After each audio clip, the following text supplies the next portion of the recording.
Hello மக்களே, அனைவருக்கும் வணக்கம். இன்னைக்கு நம்ம இந்த வீடியோவில் எது பற்றி பார்க்க போகிறோம் அப்படின்னு பார்த்தீங்கன்னா, டிஎன்பிஎஸ்சி குரூப் 4 உடைய தேர்வு முடிவுகள் நமக்கு எப்பொழுது வெளியிட போகிறாங்க. ஸோ இதை பற்றி எந்த வீடியோவில் முழுமையான தகவலை நாம் இப்போ பார்க்க இருக்கோம்.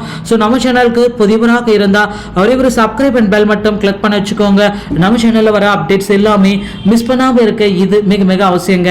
தமிழகத்தில் டிஎன்பிஎஸ்சி குரூப் 4 உடைய முடிவுகளை நமக்கு அதிவிரைவில் வெளியிட போகிறதா சில தகவல்கள் வட்டாரங்கள் எல்லாமே நமக்கு குறிப்பிட்டிருக்காங்க. ஸோ டிஎன்பிஎஸ்சி வட்டாரங்கள் நமக்கு குறிப்பிட்டு சொல்வது என்ன, ஸோ குரூப் 4 உடைய டிக்ளரேஷன்ல என்ன குறிப்பிட்டிருக்காங்களோ அதன்படி நமக்கு டிஎன்பிஎஸ்சி உடைய குரூப் 4 உடைய முடிவுகள் நமக்கு கண்டிப்பாக கிடைத்துவிடும். இதில் எந்த விதமான சேஞ்சஸும் கிடையாது அப்படின்றது நமக்கு டிஎன்பிஎஸ்சி வாயிலாகவே உணர்த்தப்பட்டுள்ளது. ஸோ டிஎன்பிஎஸ்சி வந்து பார்த்தீங்கன்னா ஆல்ரெடி அவங்க குறிப்பிட்ட மாதிரி டிக்ளரேஷன்ல என்ன குறிப்பிட்டிருக்காங்களோ அதன் பிரகாரமே நமக்கு குரூப் 4 உடைய முடிவுகள் the post included combined civil service examination group 4 உடைய ரிசல்ட்டை நாங்கள் மார்ச் மாதத்தில் 100% குரூப் 4 உடைய ரிசல்ட்டை பப்ளிஷ் பண்ணுவோம் அப்படின்ட்டு சொல்கிற டிஎன்பிஎஸ்சி ஒரு பக்கம். ஸோ ரிசல்ட் எப்போ தான் வெளியிடுவாங்க அப்படின்னு சொல்கிற தேர்வர்கள் ஒரு பக்கம்.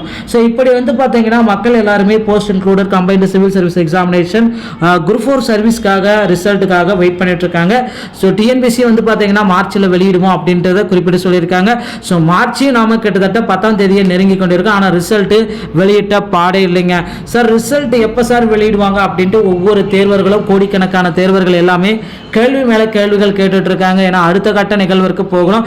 கடந்த 7 மாதங்களாகவே குரூப் 4 உடைய ரிசல்ட் சரிவர டிக்ளரேஷன் வெளியிடாமை, டிஎன்பிஎஸ்சி தலைவர் இல்லாமை, ஸோ இத்தனை மாதிரி வந்து பார்த்தீங்கன்னா பல்வேறு குழப்பங்களாலேயே வந்து பார்த்தீங்கன்னா டிஎன்பிஎஸ்சி வந்து தடுமாறுகிறது அப்படின்னு கூட சொல்லலாம். ஸோ குரூப் 2ல வந்து பார்த்தீங்கன்னா மிகப்பெரிய ஏமாற்றங்கள், குரூப் 4ல அதை விட மிகப்பெரிய ஏமாற்றங்கள், தேர்வர்களுக்கு வந்து பார்த்தீங்கன்னா ஒரு நடுநிலை தன்மை இல்லை அப்படின்ட்டு சொல்லிட்டு இருக்காங்க டிஎன்பிஎஸ்சி உடைய சமூக ஆர்வலர்கள் எல்லாமே.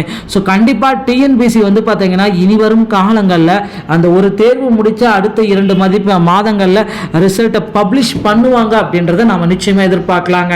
ஸோ அதிகபட்சம் 2 மாதம், ஆனால் 7 மாதம்ன்றது கொஞ்சம் அடுத்த தேர்வுக்கு அவங்க படிக்க முடியாத சுச்சுவேஷனுக்கு தேர்வர்கள் தள்ளப்படுகிறார்கள். ஸோ கண்டிப்பாக தேர்வர்கள் எல்லாமே சிஎம் செல்லுக்கு ரிக்வெஸ்ட் எல்லாமே பண்ணிட்டு இருக்காங்க. அதே போல் டிஎன்பிஎஸ்சிலேருந்து வந்து பார்த்தீங்கன்னா ஹெல்ப்லைனுக்கும் கூப்பிட்டு பேசியிருக்காங்க. இந்த ஹெல்ப்லைன் நமக்கு பதில்கள் வந்து பார்த்தீங்கன்னா ஸோ விரைவில் உங்களுக்கு ரிசல்ட்ஸ் எல்லாமே நாங்கள் பப்ளிஷ் பண்ணிடுவோம் அப்படின்ட்டு டிஎன்பிஎஸ்சியுடைய ஹெல்ப்லைனும் நமக்கு பதில்கள் கூறிட்டு இருக்காங்க. ஸோ மக்களே யாரும் கவலையே பட வேண்டாம். குரூப் 4 உடைய தேர்வு முடிவுகள் கண்டிப்பாக நிச்சயமாக 100% மார்ச் 10ஆம் தேதிக்குள்ளார வெளியாகிவிடும். வெளியே பிடித்திருந்த நம்ம சேனலோடு இணைந்திருங்கள். நன்றி, வணக்கம்.